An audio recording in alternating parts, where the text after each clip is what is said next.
போலீஸாரால எங்க அப்பாவை விசாரணைங்கிற பேர்ல அழைச்சிட்டு போய் அடிச்சு எங்க அப்பாவையும் என் தம்பியும் படுகொலை செய்யப்பட்டு இன்னைக்கு 5.25 வருஷம் ஆயிடுச்சு.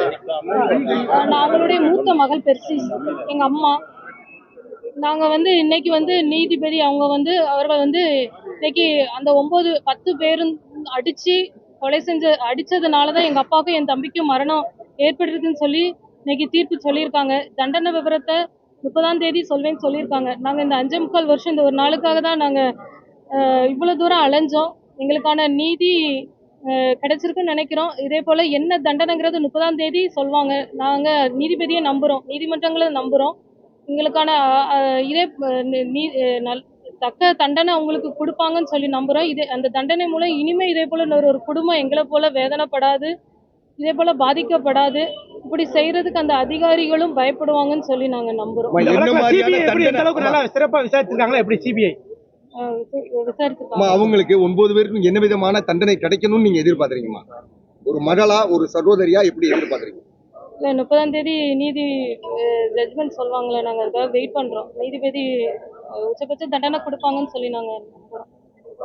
அவங்க இழப்புனால உங்க குடும்பம் எந்த மாதிரி பிரச்சனைகளை நீங்க சந்திச்சுட்டு இருக்கீங்க? உங்க பொருளாதார ரீதியா உங்க குடும்பம் எப்படி இருக்கு? எங்க அப்பாவும் என் தம்பியும் அன்பு இல்லை. டெய்லி எங்க அப்பாவும் என் தம்பியும் எங்ககிட்ட பேசிட்டு இருப்பாங்க. காலையில, மதியம், நைட்டு. நாங்கள் 3 பொண்ணுங்ககிட்டையும் எங்க அப்பா 3 பேருக்குமே மாறி மாறி பேசுவாங்க.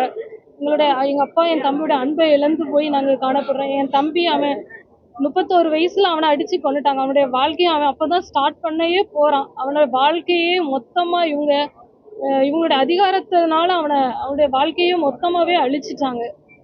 அதை நினைக்கும் பொழுது நாங்க உயிரோடு இருக்கிற வரை எங்களுக்கு அது வேதனையா தான் இருக்கும். மிக இழப்பு தான். அதே மாதிரி நீதிபதி தீர்ப்புல சொல்லிருக்காங்கல்ல, இரவு 8 மணில இருந்து விடியற்காலை 3 மணி வரைக்கும் தொடர்ந்து தாக்கிக்கிட்டே இருந்தாங்க. அவங்களோட மரணம் இயற்கையான காயங்கள் கிடையாது அப்படின்றத சொல்லிருக்காங்க. அதை குறித்து எப்படி நாங்க அதான் சொல்றோம். 7:50க்கு 7:45க்கு என் கடையில இருந்து எங்க அப்பா கூட்டு போறாங்க. கூட்டு போன உடனே அடிச்சு 7:50ல இருந்து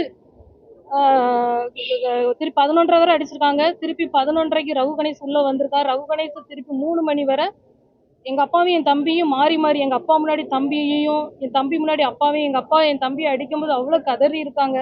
இதெல்லாம் அவனுங்க ரசிச்சு, அந்த இன்ஸ்பெக்டர் ரசிச்சு இது பண்ணியிருந்திருக்கான். அதுக்கான இது இன்னைக்கு குற்றவாளின்னு அவங்க நிரூபணம் ஆகியிருக்கு.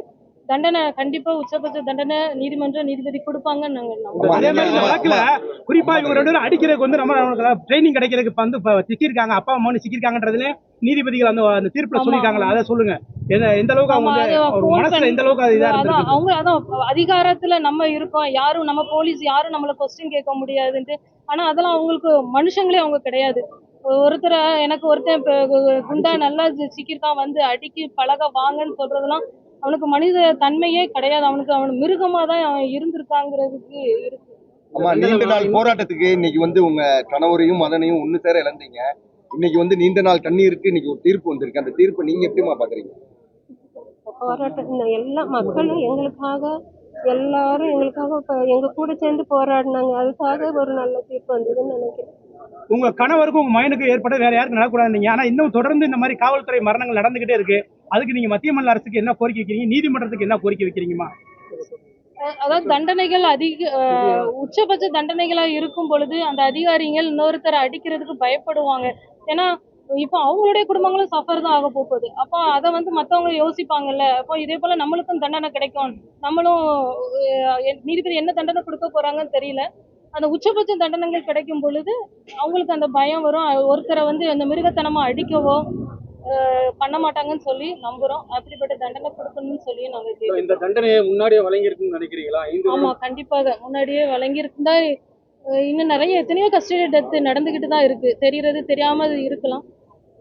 இப்படிப்பட்ட இதங்கள் நடக்காம இருக்குன்னு சொல்லி நாங்க நினைக்கிறோம். இந்த வழக்கு ஏற்கனவே சிபிசிஐடி விசாரிச்சுட்டு இருந்தாங்க. நீங்க தான் உயர்நீதிமன்ற மதுரை கிளை போய் இதை சிபிஐ விசாரிக்கணும்ன்றத மனு தாக்கல் செஞ்சு இப்ப சிபிஐ விசாரணை நடத்தி இப்ப சொல்லியிருக்காங்க. 2400 பக்கம் குற்றப்பத்திரிக்கை இது பண்ணியிருக்காங்க. நீதிபதிகள் சொல்லியிருக்காங்க. அதை எப்படி பாக்குறீங்க? இல்ல, சிபிஐ நல்லா தான் இது பண்ணியிருக்காங்க. ஆனா 5.25 வருஷம் நாங்க அதுக்காக போராட வேண்டியதா இருந்தது. எங்களோட எல்லா மக்களும், நாங்க மட்டும் இல்ல, இந்த தமிழ்நாட்டுல உள்ள எல்லா பொதுமக்கள், ஏதாவது எங்க வீட்டுல உள்ள இழப்புன்னு மாதிரி அவங்க நினைக்கல. யாரோ ஒருத்தவங்க இல்ல, ஒவ்வொருத்தருமே அவங்க வீட்டுல இழந்த மாதிரி அவ்வளோ அழுதுருக்காங்க எல்லாருமே. அந்த வீடியோவோ என் தம்பியோட எங்க அப்பாவோட வீடியோ பார்த்து அழாதவங்க யாருமே இல்லை. அது அந்த இது எல்லாருடைய உணர்வுகள் போராட்டங்கள் வந்து தீர்ப்பா வெளிப்பட்டிருக்கு. இப்ப இந்த 5 ஆண்டுகள்ல உங்களுக்கு அழுத்தம் இது மிரட்டல் அப்படி எதுவும் வந்தது? இல்ல அப்படிலாம் இல்ல, அதுல மிக முக்கியமா பெண்ணிக்ஸ வந்து ஒரு இரவுல 200 முறை பின்பக்கமா தாக்கினதா நீதிபதி குறிப்பிட்டிருக்காங்க. அவங்க வந்து உறவினர்கிட்ட அதை சொல்ல போகுது. அந்த இந்த அளவுக்கு கொடூரமா தாக்குறதுக்கு ஏதாவது முன்விரோதமா அந்த மாதிரி அப்படிலாம் எதுவுமே இல்லை. எங்க அப்பாவும் என் தம்பியும் எந்த குற்றமே செய்யல. எங்க அப்பாவை விசாரணை கூட்டு போனா விசாரிக்கிறவங்க எப்படி விசாரிக்கணும்? கூட்டு போன உடனே அடிச்சதுனாலதான் இப்ப ஒரு தகப்பனை வந்து மகன் முன்னாடி அடிக்கும்போது நம்ம கேட்க மாட்டோமா? எங்க அப்பாவும் எந்த தப்பும் செய்யல. அப்ப அவன் கேட்கறதுல நம்மளுக்கான உரிமை தானே அது. அதான் அவங்க அதிகாரத்துல இருக்கோம், போலீஸை எடுத்து பேசுவியா அப்படிங்கிற ஒரு காரணத்துக்காகவே பாலகிருஷ்ணன்லாம் நீ அடிக்கும் போது சொல்லியே அடிச்சிருக்கான். நீ செத்தா சாவு, நான் என் சொத்தை வித்துனாலும் நான் வெளியே வந்துருவேன் அப்படிங்கிற வார்த்தையெல்லாம் அவன் சொல்லியிருக்கிறான். இன்னொருத்தன் சொன்ன மாதிரி ஒருத்தன் நல்லா ஃப்ரெஷ் பீஸா கிடைச்சிருக்கான், அடிச்சு பழகலாம் வாங்க. அப்போ இவங்களுடைய மனநிலைமை எவ்வளவு ஒரு கொடூரமான மனநிலைமை. தனக்கும் தன மனைவி பிள்ளைங்க இருக்காங்களா, அதே போலதானே அடுத்தவங்களுக்குங்கிற எண்ணங்கள் இவங்களுக்கு கிடையாது. கொடூர மனமே மொத்தமா கொடூரமா கொடூர இருக்கு. மனம் அவங்களுக்கு வந்து அந்த மனிதத்தன்மையே இல்ல. நன்றிமா. எல்லாருக்குமே ரொம்ப நன்றி. எல்லாருமே எங்களுக்கு சப்போர்ட் பண்ணதுனாலதான் இவ்வளவு தூரம் நமக்கு நீதி கிடைச்சிருக்கு நம்புறோம்.